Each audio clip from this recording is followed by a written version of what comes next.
Okay, we'll try again. Hi everyone, this is Winston from Happier Abroad. Today I'm talking to my friend Tiffany, and we met on YouTube. She listened to some of my videos and resonated with a lot of it, and she wants to move abroad too.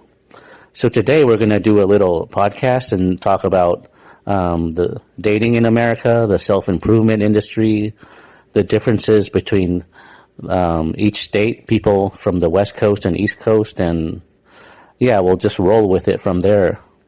How you doing, Tiffany? It's good to hear from you. I'm good. How are you? Oh, not bad. It's a nice evening. Yeah, hopefully we'll have a really good talk because we've been talking on the phone and she has a lot of insights and interesting things to say. So we're going to try to capture some of it so everyone can get a different perspective from a female happier abroader. Anyways, yeah, go ahead. No, I was just saying yes, we could get a different perspective here. But go ahead, sorry. Yeah, so do you want to talk about your background a little bit and how you found my videos or? So I'm originally from New York City and I moved all over the U.S. for the last maybe 6, 7 years now. And I started to see what everybody was saying about California and, how people just don't talk to anybody and stuff like that. And how everything in America, no matter where you go, it's all about work, work, work.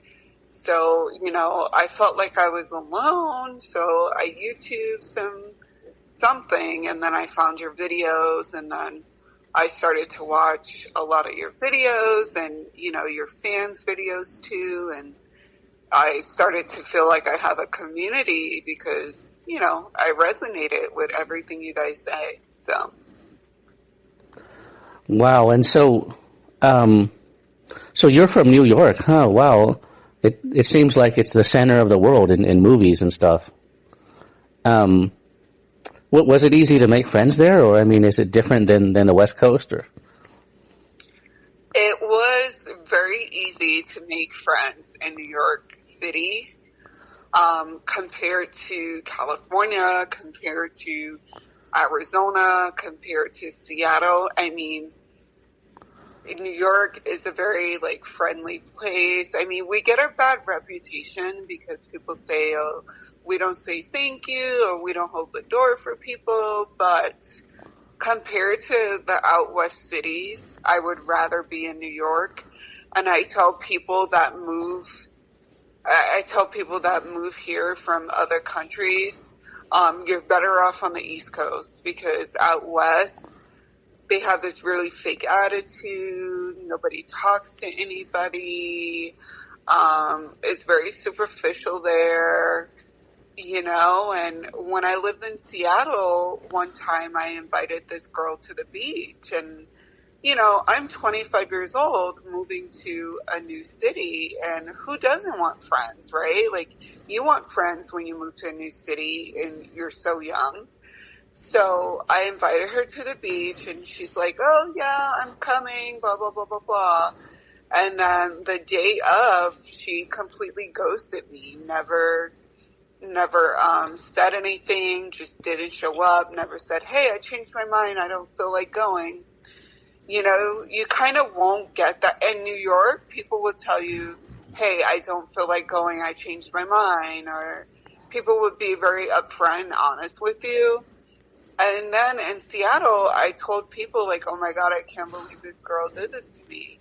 And they were like, "Oh, it's your fault. I mean, maybe you should have I don't know." They kept just blaming me because she didn't show up.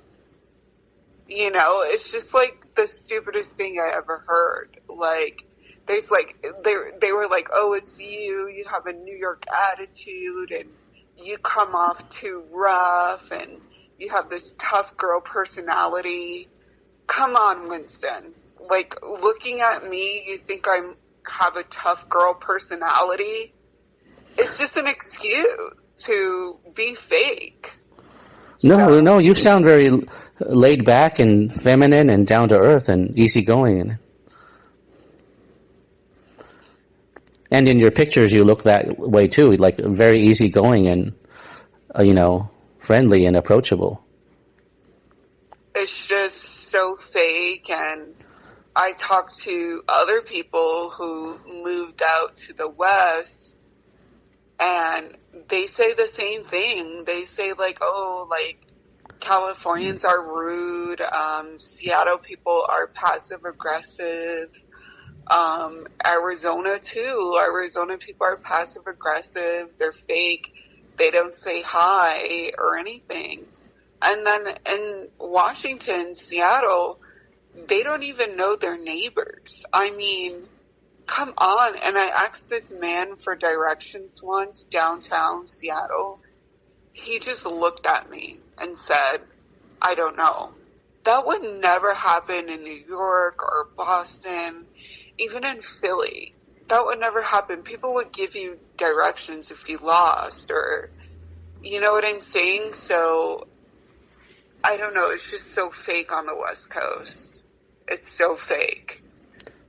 Yeah, I noticed that in Seattle too, and in Washington in general, that people are kind of passive aggressive, like they won't tell you what you think, but they'll, flake out or be different behind your back, and it's like, it's like they're just, they're just not direct or blunt or honest like on the East Coast.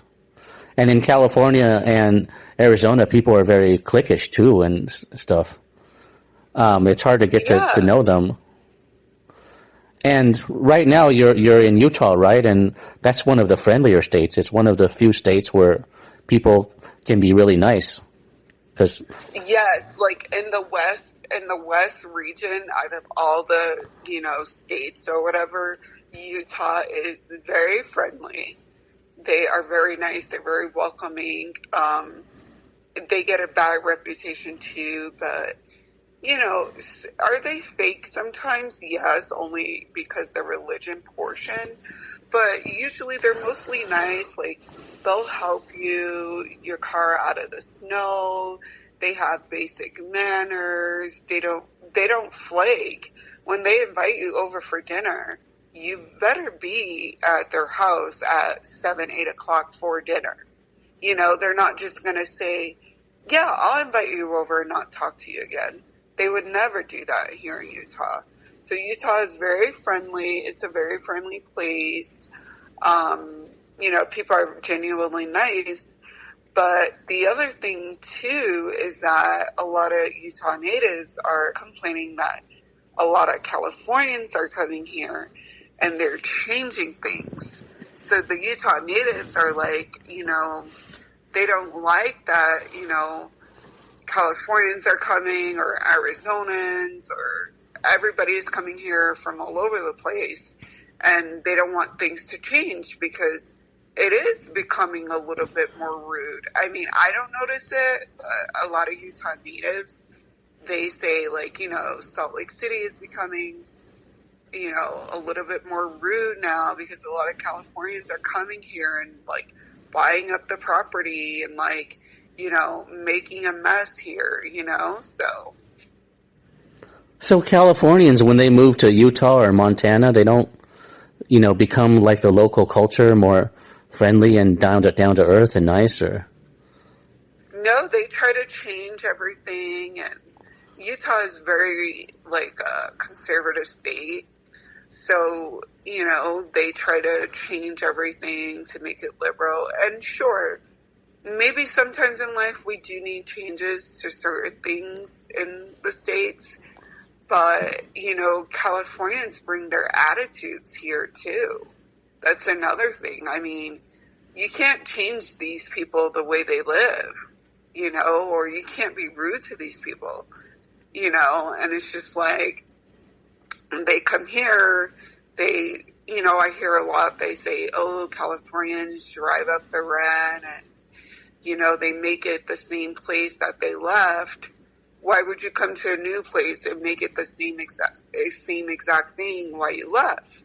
it doesn't make any sense. Obviously, you left for a reason, and then you come here and make it the exact same way.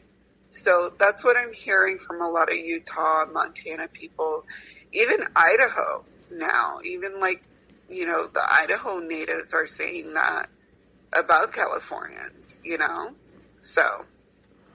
Yeah, I heard that from my friend in Idaho too, that Californians are moving there and driving up the real estate prices, maybe because they're willing to spend more or something.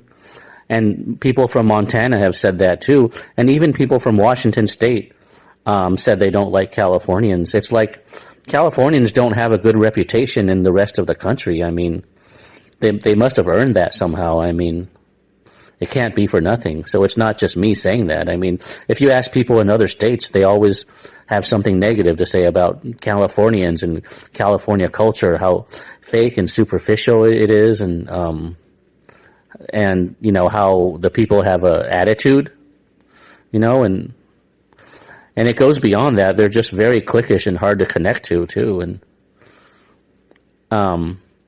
there's just something artificial about them that's, I grew up in California, but I never vibed with the people there at all. I mean, gosh. So yeah, I mean, they have a negative reputation in other states. People always have something negative, so, they must have earned it somehow. So yeah, even people in Washington don't like them. Wow. So yeah, it sounds like East Coast people are more real and upfront and more blunt. And what about Florida? I mean, is that East Coast type people or? Florida people, they do have like, I remember a few years back, I mean, Florida people were very nice and, they were real and upfront too, but they were nice as well. They wasn't as like upfront as New Yorkers, but where you stand with people, they understand not everybody's going to like each other or get along, but they still have basic manners.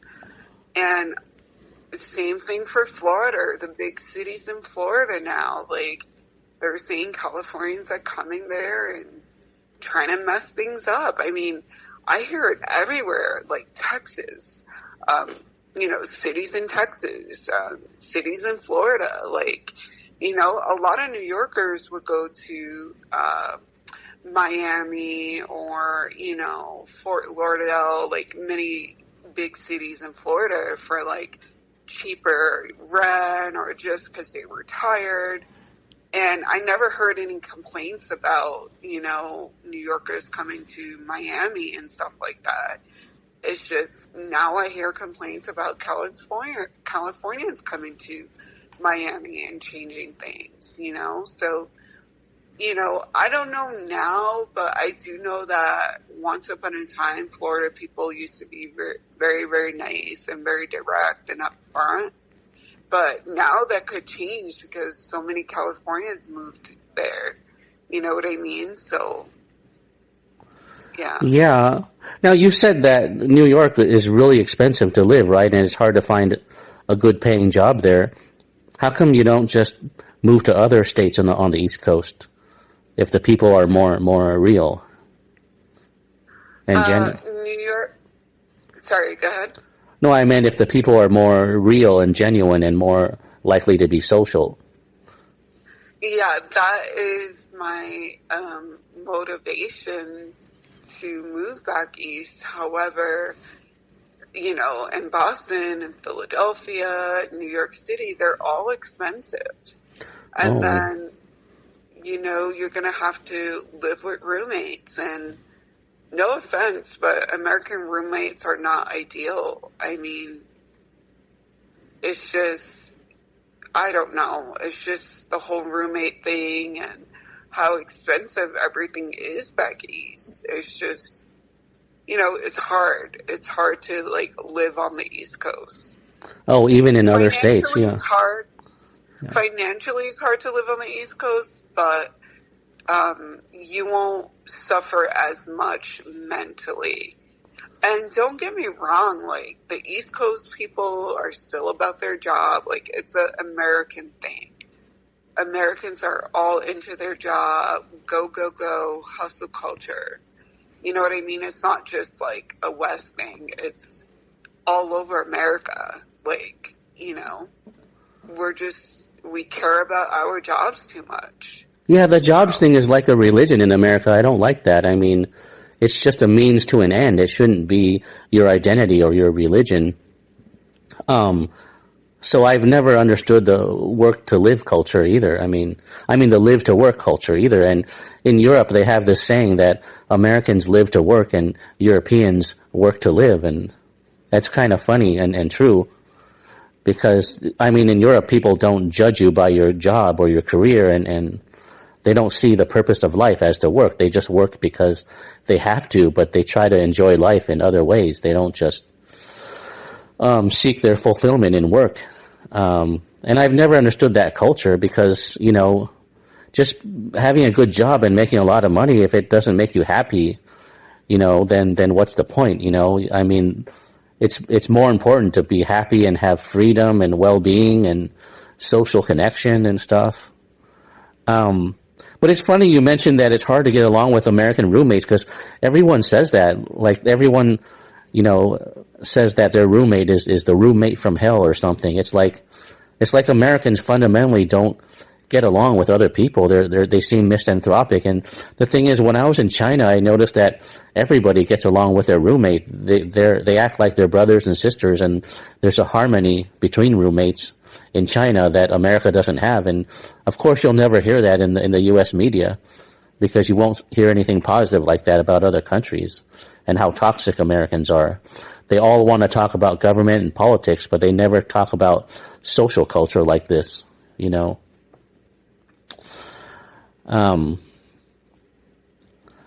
But yeah, I mean, that's an interesting comparison, like the roommates thing. I mean, in Asia, roommates have no problem getting along and stuff. Anyways, yeah, do you have any more comments about this before we talk about dating or anything? Or? Yeah, like, it's the whole job thing in America it's just, it doesn't make you happy. And, now we could transfer into dating actually with the whole job thing and degrees and stuff like that. I went on a date with this guy and he was like, well, I don't date women who don't have a master's degree. He said, I don't date women who don't have at least a master's degree. That's what he said. He said, really? Oh, wow. Yeah, he said, oh, you have like good qualities. I think you're a sweet girl, but I don't date women who doesn't have at least a master's degree. I mean, come on. Like, I wish I could make this up, but I can't. Like, it's so toxic how we're so superficial and stuff that don't even matter. Yeah, one of my other female friends, she told me that too, that guys on dating sites ask her about her job and they won't date her if she's not employed or something. That's kind of strange because all the men I know, I mean, they don't care about a woman's job or career, you know, they just want her to be nice and sweet and feminine and be a good mother someday. I thought that's what men were hardwired to want. A woman that would be a good mother and has good values and a good personality and is mostly feminine. You know, none of the guys I know care about a woman's job. I mean, but you know, that's my circle. I don't know about how mainstream guys are. I mean, maybe this is a new modern thing, but you know, usually guys don't care about a woman's job. I mean, they just want a sweet woman to be with and who will be a good mother, you know. I mean, I thought the man's supposed to be the provider usually. Exactly. Yeah. And it's just, I don't know what happened or maybe what changed, but I don't know if it's the society is just like American society puts work into our heads.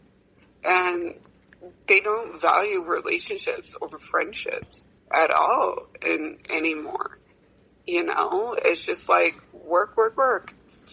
And then, you know, like, you know how like after you break up with somebody and then people say, oh, well, you need, like, if you're dating, if you're starting to date other people, people would say, well, oh, you need to focus on yourself.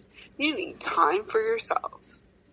And then it's just like, how much, as a hopeless romantic, Winston, I don't fit in here because it's just like, well, how much time do you need? Why can't, like, you could focus on yourself while you're in a relationship. You could go to the gym. You could have your own hobbies. I mean, you could do all these things while you're in a relationship. And then if you break up with somebody and you're not dating, they'll be like, well, what are you waiting for? You need to get back out there. Go find somebody. So it's always a catch-22 or Americans like easy fix to your problems. It's not always going to solve it. You know, some people are hopeless romantics. Some people like being in relationships, but we get bashed for that. People that are hopeless romantics, you know, we get bashed for it and say, oh, you need to focus on yourself. Oh, you need to work hard, and then you could start dating. Like, oh, take time out for yourself. Like, sure, maybe take a little time out for yourself, but when does it end? I mean, you're not going to stop focusing on yourself until the day you die, really. You know, it's human nature to, you know, go exercise, like to focus on yourself, I mean, you know, like you still got to do things by yourself even when you're in a relationship. Like, you still got to take care of yourself. So I don't understand, like, why is that such a bad thing?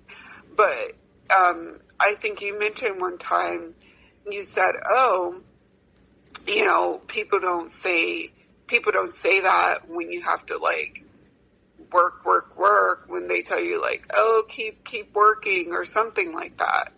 But, you know, like a friend, she was like, oh, you're too obsessed with men. You need to take a break from men. And it's just like, people don't tell you that you're obsessed with work, but relationships, something that matters, I mean, it doesn't make any sense. Yeah, I mentioned that to you earlier in a phone conversation that it seems like in America, if you need others or need love or even friendship, that there's something wrong with you. You're seen as weak, and you should work on yourself so that you can attract the right people as soon as you become better somehow. I mean, that's very nebulous. I mean, at what point do you graduate and become a Jedi Master so that you can attract the right person? You never get there. It's all, I mean, it's never ending. It's almost like a scam in the self-improvement industry, because you never reach that point where you've worked on yourself enough. They tell you that forever, and it's very nebulous. It means nothing. And, you know, there's no end point to when working on yourself, because you can be told that your whole life. And why are you not good enough to attract the right partner? You know, if you're a good person and you're sweet and you treat people good, and, you know, that's enough to attract a right partner. You shouldn't have to be successful and clear out all your imperfections just so you can attract the right person. I mean, that's very fallacious for a lot of Americans to think that way. I've never understood that. I mean, it makes no sense when you think about it, but that's what they assume, that if you work on yourself over and over again, at some point you'll become successful. You'll work out all your character flaws and become this wonderful person with a great personality and is successful in all areas of life. And only then are you good enough to attract your soulmate. And that's so mean and fallacious. And that's not how love works. I mean, when you meet the right person and you have chemistry and a connection, you know, that's enough. You don't have to be perfect or have a good career or work out all the kinks in your personality. You know, it's just terrible. And in other countries, Right. people don't tell you that too. I mean, that you have to work on yourself or improve yourself. Um, yeah, so that's a huge fallacy. Oh yeah, and you made a good point. Yeah, I mean, like if you need people in America, you're somehow weak, and you shouldn't be that way. But if you work too much, like if you're a CEO and you work too much on your company, like a Bill Gates or something, or a Steve Jobs, you're not told, oh, you work too much, because work is a virtue, and if you work 15 hours a day, that's considered good and successful. It's a virtue. They never tell you to stop working, you know. Yeah, yeah, like they never tell you to stop working, and not and not even just in like romantic relationships, but we need friendships too. I mean, if your car breaks down or if you get sick, I mean, like American society always tell us to like, oh, be independent, do things by yourself. Like, it's so freaking toxic and I'm tired of it. It's just like, you need friends. You really do need friends. And it's just like, depend on yourself. Why? I mean, it's just the dumbest thing I ever heard. People need connections. People need friends. I mean, even something simple like, hey, could you give me a ride to the airport? And it's just, you don't have a friend for that because you're taught like you're going to burden people, or you're taught that, oh, you're not independent. You could just take an Uber. But if you have a friend that could drive you to the airport, why won't you ask? I mean, it's just, and that's just one small minor example that I'm using, but people need people. I mean, it's the way the world goes around. But the longer, like, America, the longer we say, like, oh, you don't need anybody, it divides us. It's forced loneliness on us. It just divides us. And we're going to keep being independent. And, it's just a big divide. So we could keep being independent and miserable. Yeah, I heard that it's due to like social engineering, like the powers that be want to divide people, and this is one of the ways they're doing it. So it's not an accident or just a natural progression of a culture, because people have always needed other people. That's why there's tribes and villages and even societies. They're not supposed to isolate people, even in cities like that. I mean, it's very artificial. And yeah, I told you earlier that there was a book I read called The European Dream by Jeremy Rifkin, and it makes a really good point that Americans have this outdated definition of freedom from the 1700s, the Age of Enlightenment, which is that in order to have freedom, you have to have your own land and private property, because back in the 1700s, it was hard to own land because the rich class owned everything. So the only way you could be free is to have private property and land and your own house or something. And Americans still believe in that having private property and your own house is the way to be free and independent. But it's outdated because it doesn't make you happy to be socially disconnected like that, just on your own house and have a big house. And in Europe they have a much more updated belief, which is that social connection is the key to freedom and a healthy life and happiness. And Americans haven't caught on to that yet. But it's a really good point. The book is called The European Dream by Jeremy Rifkin, and it has a lot of good insight into how Europeans view social connection versus Americans. And if you notice in Europe, people have smaller houses and apartments because they don't need to stay home all the time. They can go out and be social and connect with other people.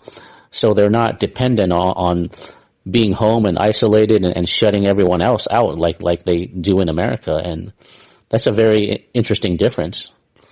It does seem true. America does have outdated views of freedom and independence, which is to have your own house and shut everybody out and just have a huge house and I don't know about others, but that doesn't make me happy because, without social connection, it's not natural,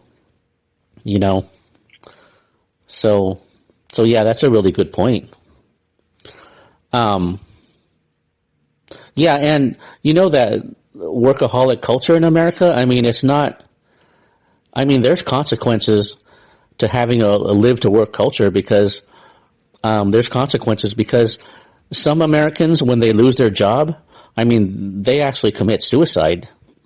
So there's consequences to the live to work culture. It's not without consequences. And if you watch that movie with George Clooney called Up in the Air, where he travels around America and fires people, and then you see how people are devastated and go crazy when they get fired. It's kind of exaggerated, but it shows you how addicted to work Americans are. Like that's all they have, you know. Have you seen that movie, Up in the Air? No, I haven't seen it, but this reminds me of a friend that I had, and she's like, oh, Americans are their jobs, and she was like, no, your job does matter, and she was like, oh, no guy is going to date a girl that's a server because I'm a server. And she's like, no guy is going to take you seriously, and you need to get a real job. You know, like she kept talking about job, job, job, job, job. So it's just, and you know, she's never had any romantic relationships before. And it's just like, oh, I wonder why, you know, because she's in the freaking matrix of this American society of just work, work, work. You know, when are you going to make time for stuff that really matters? And people say, like, you're working your butt off for a company that doesn't even care about you. Literally, that doesn't even, Americans think they could be the CEO of every company, and we're lied to. We were taught, oh, you could be whatever, and you could do whatever you want. But sorry, that's not true. I had a friend, he was all A's and B's in school. He was trying to get into medical school. Didn't get in. Brightest kid ever. So when they say you could be whoever you want to be, it's just a lie to sell us a dream so we could stay here and not go anywhere else.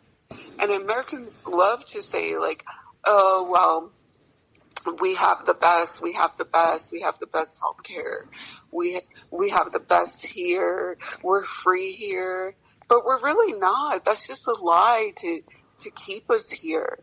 You know, I don't want to work for some company that's just they don't care about me. I'm easily replaceable. So I'm giving all my life, my time, my hard work to a company. And it's just like, no, maybe I'd rather have an easier job or whatever, where I'm happy, you know, like. Yeah, it sounds like a lot of your friends and acquaintances are really superficial, but you know, the stuff they say doesn't make sense. It sounds like it's just designed to shame you, you know, to put you down. It's like Americans are so competitive that they get energy from shaming people and putting them down to make them feel inferior. So a lot of useless advice, I think, is not logical, and it's not designed to be logical. It's just a way to put you down. So it's kind of toxic in that sense. Because they have no solutions, you know, they just put you down and tell you you're not good enough, you know, or you need to work on this. You're just always told you're not good enough, you know. It's not good for your self-esteem or mental health. And people need to talk about this, yeah. People need to talk about this instead of always pointing the finger at the government. You know, the government's just part of the problem, you know. They don't look at the culture and the mentality of America, too. Yeah, go ahead. Yeah, and people, it's just like people always, the thing that bothers me so much is like, people always say like, oh, it's your fault you're not successful. And it's your fault you're this way. It's your fault you're that way. Or it's your fault you didn't go to college. I mean, first of all, I don't think do people are responsible for their life choices? Absolutely. but you can't force anyone to get you into college. Some people can't even go to college because of their circumstances. So I don't believe that's a person's fault. I mean, I think Americans lack empathy, compassion here. They really do. They lack empathy and compassion because you're blaming somebody that is their fault they're not successful because of, okay, they didn't go to college. Okay, they didn't get some big time job. I mean, oh my God, Winston, you can't believe how many kids are like stressing over A's and B's and like having the perfect resume and a perfect sports just to get into an Ivy League school. I mean, it's ridiculous, and they teach us all this stuff. And I have friends and I personally know people that they have PhDs and still can't find a job. So what, all that sacrificing of 8-10 years of school for nothing? For nothing, really? You said, oh, when I come out with a PhD, I'll be making $100K a year, blah, blah, blah. You could get any job you want. You could do anything you want. But yeah, a PhD and he works as a server. I mean, I wish I could make all this stuff up, but you can't. And America is toxic, and I don't know why immigrants like to come here. I mean, there's other places out there. I mean, I just don't understand, like, why do they come here? There's so many other places out there America's not the best, and Americans who say we are the best, they never been anywhere before, or they've been to like third world countries where, okay, sure, it's really, really bad over there, but there's other first world countries that you could do well in. Yeah, I've always wondered why immigrants want to come to America. I mean, it's not a place of happiness or freedom or social connection or well-being or good health. I mean, and what I've noticed is that the immigrants that come to America, they're very practical people. Like, their focus is to get a really good income and be able to buy a house, and get a really good job and career. So their mindset is really, really practical. They're not looking for happiness or freedom or social well-being or anything like that. I mean, they're just very practical people. But the thing is, America, I mean, it's really expensive now, and people know about that, and how the healthcare sucks and everything, and how the society is kind of toxic. So the immigration now, I think, is less than before. Like, for example, in Asia, there's a lot less people trying to come to America than before. So, like, for example, in my native country, in Taiwan, people are looking more toward like Australia or New Zealand or Canada or England or something than America. So the word has spread around Asia that America is not that great of a place to live anymore. So yeah, I mean, they're looking elsewhere now, to other Western countries or whatever. I mean, even to Germany. And I heard that just as many Mexicans are leaving America as are coming in. So it's almost like a net zero now between Mexico and America, because a lot of Mexicans are moving back because Mexico has a much lower cost living, and it's more fun, and the families are closer, and it's also more free because the laws are not as strict and uptight as in America. So, I mean, yeah, that once the Mexicans save up enough money, they're moving back too. I mean, nobody from Mexico, for example, thinks America is a free country. They all think Mexico is freer than America. So I've never understood why Mexico doesn't call itself the land of the free if it has more freedom, and why America calls itself the land of the free if it doesn't have freedom. I mean, have you ever wondered, like, why America calls itself the land of the free? I mean, what's the basis of that? I think they do that because I hear a lot of conservative people call America the free. Like, conservative people are all about their guns, and they'll say, oh, you can't have guns anywhere else, and guns this and guns that. I mean, like, or then they say, oh, it's not fair that we have to pay for somebody else's health care. it's just like, so how are you, like, I'd rather have, like, a social health care. I'd rather have, like, universal health care, but, like, anyway, sorry, I'm going off topic, but, a lot of people say, oh, like, we have guns here, and, in other countries you can't have guns, and guns this, and guns that. It's just all about guns. Yeah, I don't understand the obsession with guns. It's not going to make you free, and it's not going to make you happy, and it's not going to really do anything for you. I mean, if you have a gun, I mean, maybe if you live in a really dangerous place, it's okay to have a gun, but I mean, otherwise, I mean, America's relatively safe. I've never, had anyone break into my house or threaten me or anything. But the thing is, a lot of people get guns not for that. It's because they want to fight against the government. But that's stupid because you can't win. I mean, you could get yourself killed if you think that guns are to protect you from government tyranny. I mean, people have died thinking that way, like the famous Patriot talk show host from the 1990s named Bill Cooper. I mean, he died in a shootout with the police. So, he lost his life because he was so crazy about guns, and he thought, he could defend himself from tyranny, and that it could cost you your life to think that way. And having a gun's not going to make you more free or happy or healthy or do anything. I mean, it's just a strange obsession that makes no sense. And I don't know. There's a lot of things in America that are bizarre and make no sense. And but yeah, unless you're in a real dangerous place and you need protection, I can understand that. But a lot of people are doing it just because they don't want the government to take away their freedoms. But I mean, that's a really bad way of thinking, because if the government's going to take away your freedom, you're not going to win in a shootout against an army. They'll just shoot you. I mean, so that's really not the way it is to go. And I don't understand why Americans need guns. I mean, nobody in Japan or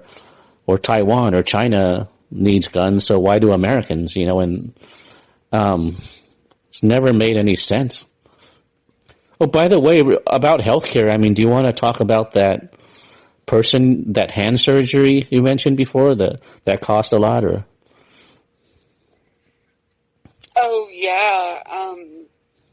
So I had a friend that, he had his hand, he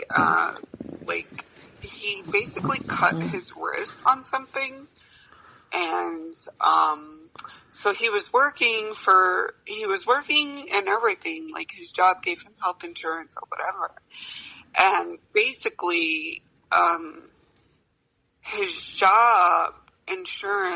job was like, oh, well, since it didn't happen on the job, we basically can't do it as a workers' comp, or his job had like shitty insurance that didn't cover anything anyway. So after him going to the hospital, and then at the hospital for like 2 weeks and having surgery, like, he dealt with hospitals for like a month straight. And he had a surgery to, put his wrist back together and stuff. And the surgery costs, after everything, the whole cost, it was like $750,000. Wow. For everything. Jeez. Yes. Because, and people say, oh, work, get a job. Insurance should not be tied to your job. I mean, we're human beings, Winston.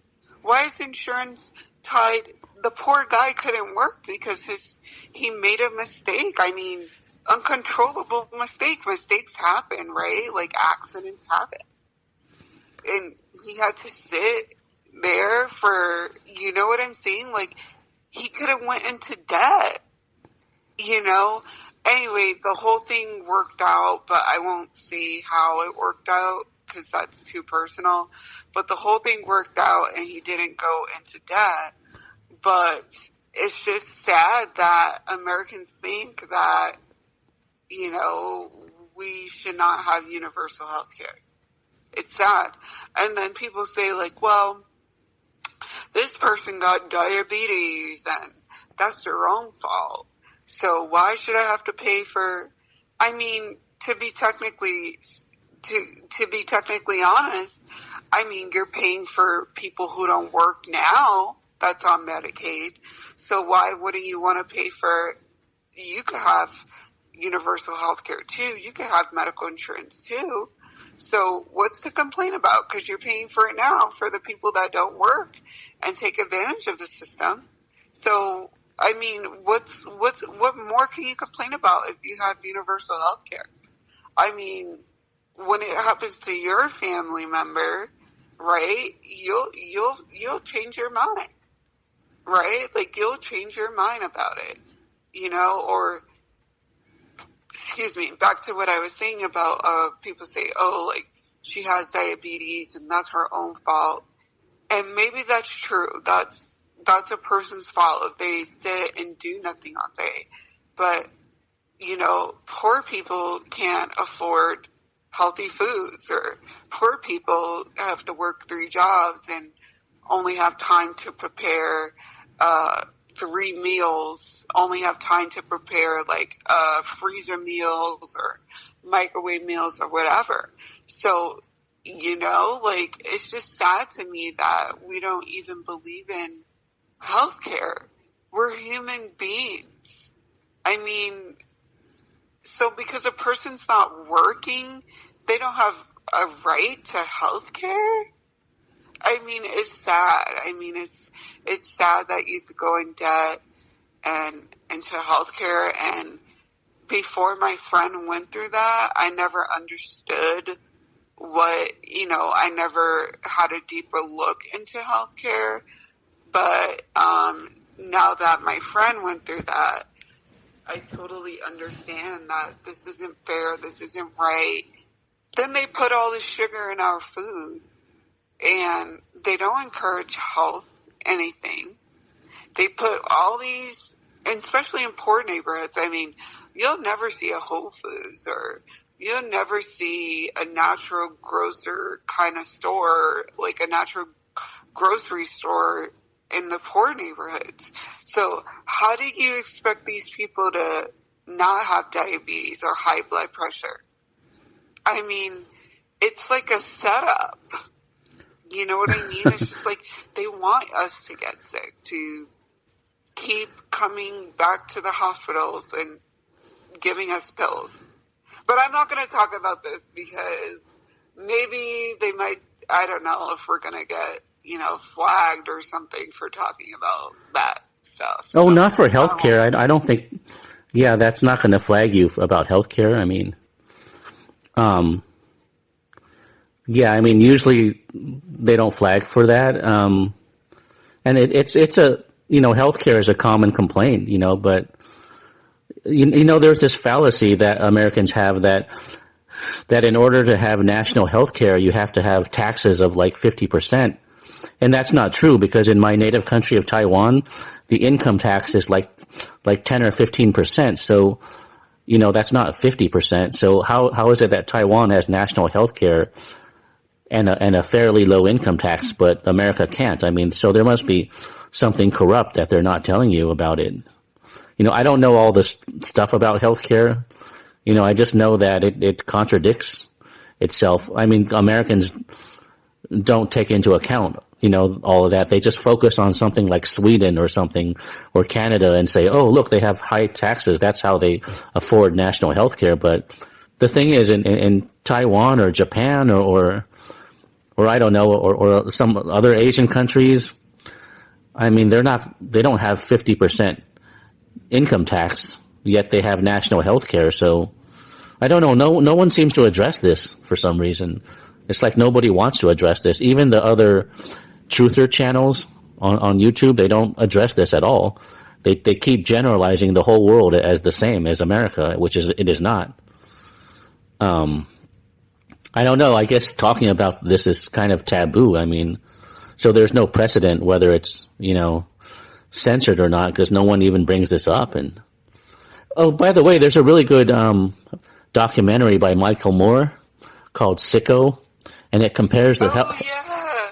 Hmm. Yeah, it compares the health care industry in America to other countries, and it's really revealing and interesting. And um, but yeah, some people apparently they go to Cuba or Mexico to get treatment that's way too expensive in America. So that's another reason to be happier abroad, I guess. Exactly. And like I said, Americans say, "Oh, we have the best. We have the best." And sure, we might have the best of like, I don't know, if you get into an accident, you go directly into surgery or whatever. But but we don't have the best prevention. You know what I mean? Like, they don't teach us how to prevent, but then they put all these sugars and these unhealthy stuff in our food. But even the McDonald's tastes better, like, overseas. Like, the McDonald's tastes better. It's just, you don't have to worry about, like, unnecessary things that's in your food. Like, why do we have ketchup and sugar? I mean, tomatoes has its own natural, great taste, but we're putting sugar in ketchup? I mean, come on, it just doesn't make any sense. Like, it just doesn't make any sense. Other countries don't have, like, sugar and ketchup or sugar and Oh bread. You yeah, don't need sugar and bread. yeah, like high fructose corn syrup or something. That's what Yeah, it is. It's yeah, unnecessary. it is. It's just like, it's really, like, nobody talks about this. Nobody sees this. I mean, we're so full of ourselves that we didn't even see, like, what's going on around us. We're so, like, I guess, like, arrogant about America. Like, we don't even see what's going on around us. Yeah, and it's not just that. People just don't draw comparisons to other countries. Even the alternative media and other truthers on YouTube, they don't draw comparisons like this to other countries. They always want to say that everything is the same as America because America is the world. So, it's assumed that what you see in America is the whole world. I don't know why everyone says that. If you watch other channels, that's all they say. They always say the world sucks. You can't say America sucks. You have to say the world sucks. And so some people even want to exit the matrix by leaving this world. I mean, that's kind of sad. It's like, I mean, those people are worse than me. What they're basically saying is that you have to leave this planet to find peace and happiness and a better life. You can't find greener pastures on this planet. And that's kind of sad. It's almost like, like you have to die to be free. I mean, there are some channels that go that way, and that's pretty disturbing because it's almost like a suicide cult because they've given up on finding happiness in this world. They can't look for greener pastures because the world is the same and it's all bad and everywhere. And the only way is to exit the matrix, which means leave the entire world, and I mean, that's worse than what I'm saying. At least I'm saying there are greener pastures out there, but they're saying you have to leave the whole world, which is far more pessimistic and worse. I don't know if you follow those channels or not, but there's like a lot of those channels about exiting the matrix and, called Tricked by the Light and stuff and how the near-death experiences, contain a false light trap and how we're in a reincarnation trap and how when you reincarnate, you're just coming back to the matrix to be used again as a battery.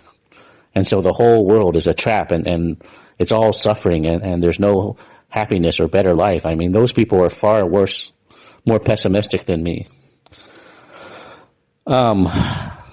Anyways, yeah, go ahead. Did you ever hear about, did you ever see videos on antinatalists? Anti what list? Antinatalists? Oh no, what is that about? That's just about where you were talking about, like, people are giving up hope. So, but it's basically people are giving up hope to where they don't even want to bring children into this world, you know? Oh yeah, yeah, yeah. That's part of it too. There's a lot of people that are just doom and gloom out there who think the whole world sucks and there's no point in going anywhere because all they see is suffering everywhere, and that's not true. The average person is not suffering 99% of the time. The average person is a hybrid of happiness, pleasure, some pain and suffering, and some peace and relaxation too. Life is a hybrid of all those things. And things come in Right. cycles, even your mood comes in cycles. You'll have a good mood one week and then a down mood another week. So everything, just like the sun and the moon and the seasons, they come in cycles. So life is not all, bad. Not all suffering. But some people, that's all they see. If you want to see happy people, you can just go to an upper middle class neighborhood where people live in these really nice big houses. And yeah, the people there will tell you their lives are very comfortable. They're well off. They have everything they need. And I'm not saying they're happy every day, but they're fairly content. And at least, you'll see them look more smiling because, they don't have money problems. And once, you have a huge house and you're well off without any money problems, yeah, it's easy for them to smile and be positive all the time. So not Right. everybody is suffering. There's just so many doom and gloom naysayers on YouTube that just hate everything, the whole world. They don't just hate other people. They're just so pessimistic about the entire world. And I'm guilty of that too sometimes, but I don't say the whole world sucks. I just say American culture sucks. That's the difference. Right, exactly. Yeah. And every country is going to have different pros and cons too. So other countries will have some good things and bad things, but it's really about finding the culture that fits your personality and your soul. Um, Anyways, we're almost at an hour. Do you want to talk about the dating scene and about what it's like to, as a woman, to try to find love in America and whether it's easy or hard or what? Why don't we make a part two? Oh yeah, we can do that That's another the time if fun you to don't want talk to about. talk about it today. But yeah, I thought that was another major topic we could go over. So to have a woman's perspective on the dating scene. Um, Yeah. yeah. So yeah, I forgot to mention earlier that it is natural to need other people because we're not meant to be hermits. And humans are supposed to be naturally social, so I don't see how Americans are not social. It's like they've been programmed or engineered not to be social, which is unnatural. And the thing is, America has a Christian subculture, and what they forget is that in the Bible, at the beginning in Genesis, it says that after God created Adam, He said, "It is not good for man to be alone. I will make him a helpmeet." So even in the first or second chapter of Genesis in the Bible, it says that people should not be alone; they should have a partner, and that's why God created Eve. And so even the Bible says that people are not meant to be alone; they're supposed to have companionship and a partner. So I don't see why Americans and the New Age movement, they say, oh, you have to be independent and alone and be happy with yourself before you can attract another partner. And needing people and being lonely is a weakness. You should fix it. It's a defect. In other Yeah, countries, they don't tell you that. In other countries, yeah, they don't talk like that. Yeah, go ahead. and it's just um, I hear a lot of, I see like a lot of YouTube videos talk about, I guess this red pill content or whatever on YouTube. Have you ever heard about it? Red pill? Yeah, but red pill can mean a lot of things. I mean, most of the time it's used to talk about waking up to conspiracies and how we're all being controlled by some shadowy elite. But I can use the word red pill too to talk about all of this stuff about American culture too, and comparing it to Yeah, other but culture. the red pill I'm talking about is like the dating game, and like the guys, I hear a lot of guys on YouTube say, you gotta use game, or 10 ways to make a girl obsessed with you, or 3 ways to make her text you back. And it's just like, it's so frustrating dating here, because it's just like, why is everyone playing these stupid games? I mean, if somebody likes you, you guys like each other, who cares who texts who's first? Or, you know what I'm saying? Like, and then for women like me, I'm not speaking for all women, but I'm saying women who are hopeless romantic and truly want a relationship, we suffer because most men just want to have sex with us, and it's just like, oh, if you sleep with them too quick, they'll call you a whore, or they won't take you seriously. And then if you Hmm. don't sleep with them, if you take your time to sleep with them, they won't even be there the next day. So it's just like a catch-22 of like, well, which one is it? And um, just like people don't understand, like a lot of men play these mind games and ego games, and it doesn't have to be like that, or if you guys don't date each other anymore, like, it's like, oh, that person disappeared. You're not even allowed to be friends with the person that you date now. If you dated that person and it didn't work out, it's like you have to hate each other or never see each other again, or everything is so superficial with dating an American. It's like, everything is so superficial. Oh, she's not giving me sex, and I'm not going to talk to her. And it's just like, it's just sad to me. It's sad because I truly believe that, humans were made to be with someone. You know what I mean? And like, every guy just want to get laid, and it's a catch-22 for women like me. It's just like, I don't even know what to do anymore, and it's another thing you talk about is forced loneliness. I just, I'd rather just be by myself, because you try and it's just superficial, like, nobody says, oh, is me and this person compatible? Or do we get along well, besides the sex, you know? Yeah, it seems like, I mean, what you describe is between a rock and a hard place. Just a lot of things in America are like that. I mean, like you're not supposed to bother other people. You're supposed to leave, respect their privacy and leave them alone. But at the same time, if you don't have friends, then you're seen as a loser. So, that's also between a rock and a hard place. And it seems like both men and women are like they've designed the dating scene or the relationships to be a lot more hard than it used to be.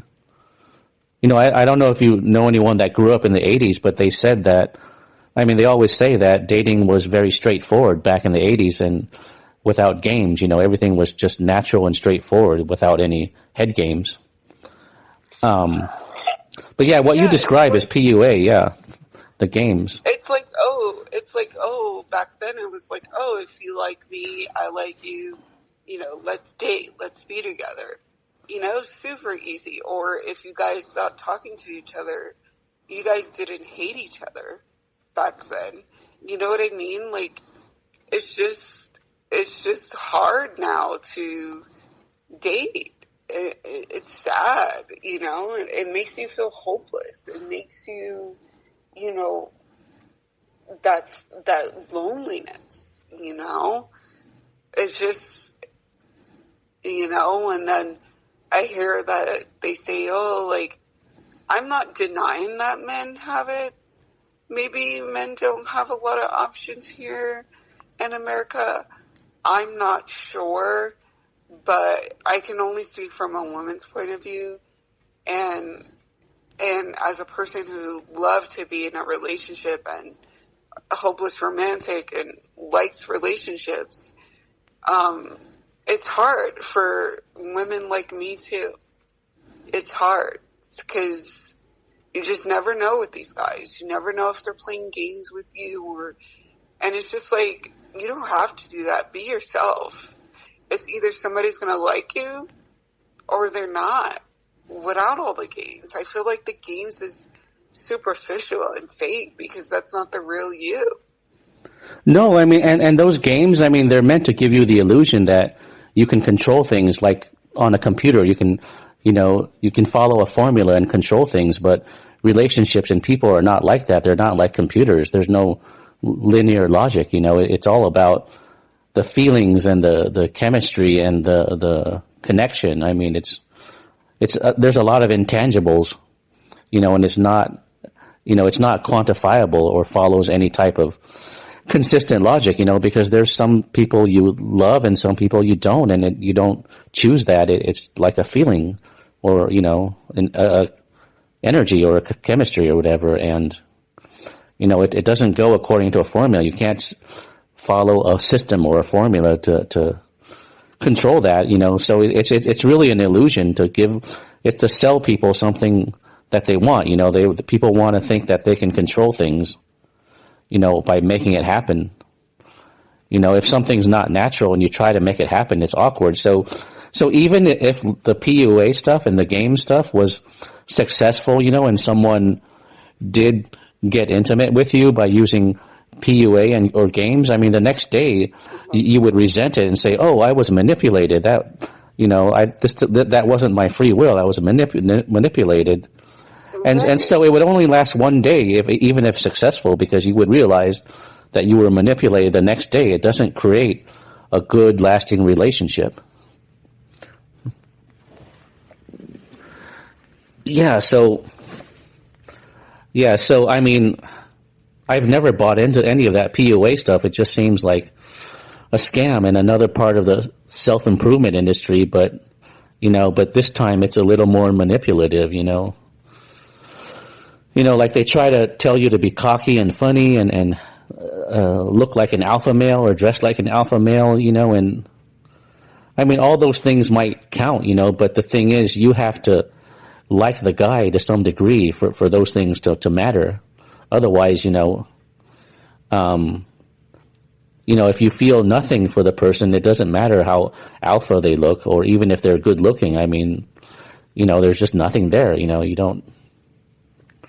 And a lot of modern people, they just seem so soulless today. So, how are you going to connect with them? It's just, I don't know. It seems like if you're a hopeless romantic, like you are and I am, I mean, you're just not going to fit in American culture at all. Romance is out of place or something. Exactly. And it's just like, I want somebody to like me for me without all the games, without all the texting back games. It's just like, oh, I hear these guys on YouTube say, oh, never send a double text. And it's just like, that's so stupid. If you like her, maybe she got sidetracked. Maybe she was busy. Maybe she just don't want to talk. Like, why do you have to play games with people? Yeah, and if one little mistake ruins a relationship, then it was never a relationship to begin with. Because if you really like someone, you're not going to let a misunderstanding ruin it. You can just, if you have a misunderstanding, you can just apologize or something, and it's all about the intention. So, that's just so superficial. I mean, I don't know. I mean, in my experience, someone who really likes you and is emotionally stable is not going to use a little misunderstanding or a mistake or double texting or something like that to dismiss you. I mean, that person probably does not really like you and is just looking for an excuse. exactly an excuse to just like get you in the bedroom and that's it. And then everybody goes on like normal the next day. You know? Yeah, I heard that the American dating scene is like they're like called a hookup culture, and that people just have sex without any emotions or feelings nowadays. I mean, a lot of people say that, but so that's kind of sad. I mean, I don't really resonate with that because I mean, I can't, have have sex without intimacies. I mean, without some good emotions and feelings. So I don't see how other people can. It's almost animalistic or something. Yeah, it definitely is. Like, people have no feelings, no hearts, no anything. Like, Yeah. And back in the 80s, when I grew up, I mean, if we went on a date, it would be like, going to a drive-in movie. And I don't know if they still have drive-in movies anymore, but you would go to a drive-in movie and just share some Coke and popcorn and pizza and just hold each other while you watch the movie and enjoy each other's company, or people would talk in the car or make out sometimes. But yeah, I mean, you didn't have to go all the way, you would just hold each other or kiss or something, and that was the way you got to know them. I mean, to me, I like that concept. It sounds kind of romantic, and you see that in the movies of the past too, the drive-in movie. Have you been to a drive-in movie, and do they still exist, or? what do you mean, like you watched a movie outside? Yeah, well, while you're parked in the car, you watch the movie, and then you turn on the radio while you're parked on a little hill, and then there's a screen outside. If you watch older movies, you'll see that. I mean, it was a really nice date to have. I mean,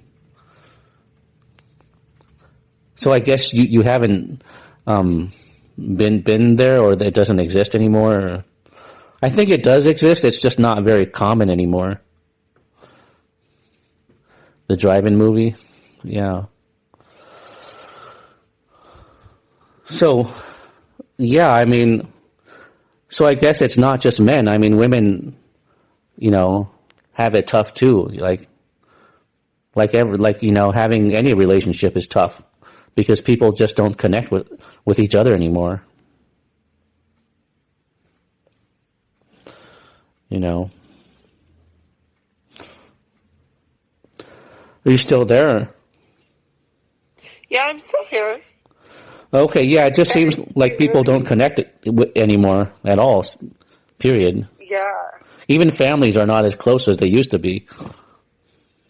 Oh no, families are totally separated. Nowadays here, it's just like, it's really sad how we're so disconnected from our families,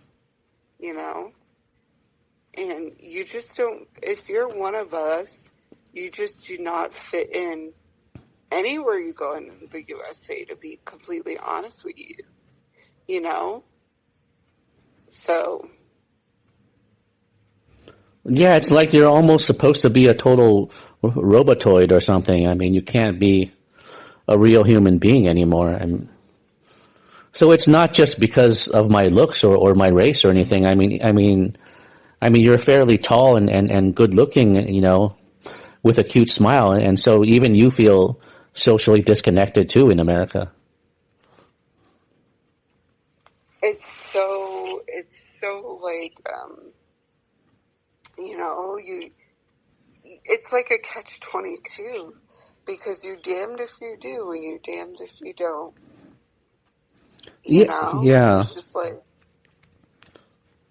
Yeah, I mean, that's so mean-spirited. I mean, it seems like everything is a catch-22 between a rock and a hard place, and when someone does that, I mean, I've had people put me in between a rock and a hard place deliberately and then try to blame me for it, and that's just very mean and toxic and malicious, It's like when they do it on purpose, I mean, that is very mean-spirited, and they try to blame you for it.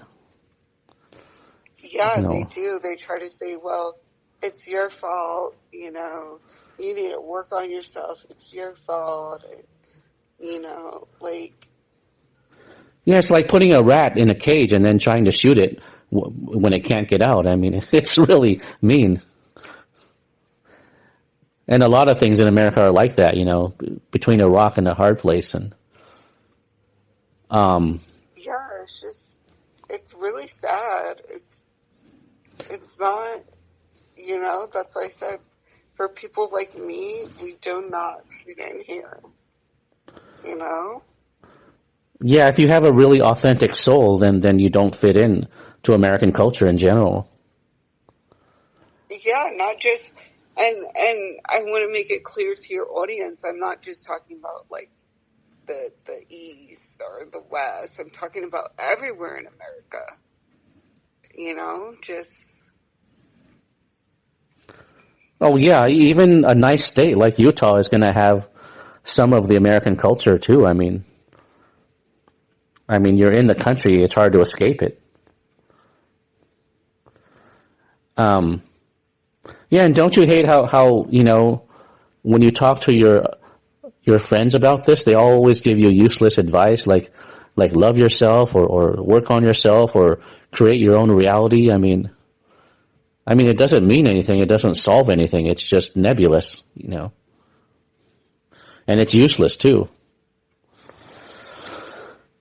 It's not like you don't love yourself, right? I'm sure you do love yourself. That's why you take care of yourself and your health. Of course you love yourself. So you're not lacking your, self-love. So that's like a complete fallacy. And I don't see why so many people on YouTube tell you to love yourself. You don't get that in other countries as much. Yeah, you don't. It's a toxic cycle with us Americans over and over again. Yeah, they just want to blame you and bring you down and, like you're not good enough. It feels like nobody loves you for you. You're just, you have to prove yourself or you're not good enough. You're constantly told indirectly, you're not good enough. You're not good enough. You're a loser. You're not good enough, And so it's hard to have any real self-esteem. And you're blamed and you're told, oh, you're so weak and stuff. And yeah. Anyways, yeah, it's getting late. If you're tired, we can wrap this up. Do you have any other questions or things to add? Or I just want to say to those out there that you're not alone. And if you could, please get out of America. There's other places out there. I'm already working on my exit plan, but you guys are not alone, and there's definitely other places out there that, you could be happy in. So. Yeah, and that's so true. And you've been to Mexico, right? Do you want to say how that was, or? Oh my God, Mexico was such a joy, minus the good weather, and the food. People talk to you, they small talk, and they're nice to you, there's no fake nice, but they have like a warm, friendly smile, not like New York because they have to, so Mexico's beautiful. It was nice to be there, but I know it's not for everybody, but, like I said previously that, just work on getting out of here. It's the best decision you could ever make for yourself. So, yeah, that's all. Yeah, that's so true, and it's so unique because very few people are talking about this. They all want you to work on yourself and stay. When The problem is the location, and if you change your location, you can change your life. But the self-help industry, they always say, change your thoughts and you'll change your life. They never say, change your location and you'll change your life. So more people need to hear this, Exactly. So I hope somebody out there that's lonely and depressed might find this message, and at least, the right people will hear this message, and that it'll reach the right people, and maybe plant some seeds or offer some solutions that aren't being talked about, Most definitely. And if you guys out there, figure out an exit plan, because it's only going to get worse here. It's not going to get any better. So. Oh, yeah. It seems like things are getting worse, and there's less and less feeling and connection in America, and the prices keep going up, and the cost of living keeps going up, and yeah, I was hoping things would improve, but it doesn't seem like they are. So, but yeah, I think there's like 200 other countries or 190 that you could try too. So you don't have to limit yourself to America or whatever, or whatever country you're in. And that goes for people in other countries too that are not happy in their home country. Right, exactly. Yeah. So thanks for doing this. I mean, I really enjoyed it. I mean, you offer, a really good perspective from, the women's view, too. Thanks for having me. It's always a joy to talk to you, and I hope to come back for, more. So, thank you. Yeah, we should do this again sometime. Okay, well, take care in Utah, and I'll talk to you again some other time. And it's been good chatting with you on the phone the last few days too. I mean, yeah, it's good to find someone that's on the same page as me and us, and as me and my friends. I mean. Yeah, you don't feel so crazy after all. Yeah, I'm glad you found my videos, so then you can think, oh, well, someone else thinks the same way. It's not just you and stuff. Right. So you're not crazy. Well, I'll talk to you soon, Winston. You take care. Okay. Take care, and Take care. Good night, and and God bless, or whatever. All right. Take care. Yeah, and keep up the faith and the hope and the optimism. Yes, I will. All right. Bye, Winston. All right. Bye-bye. Bye, everyone. Good night.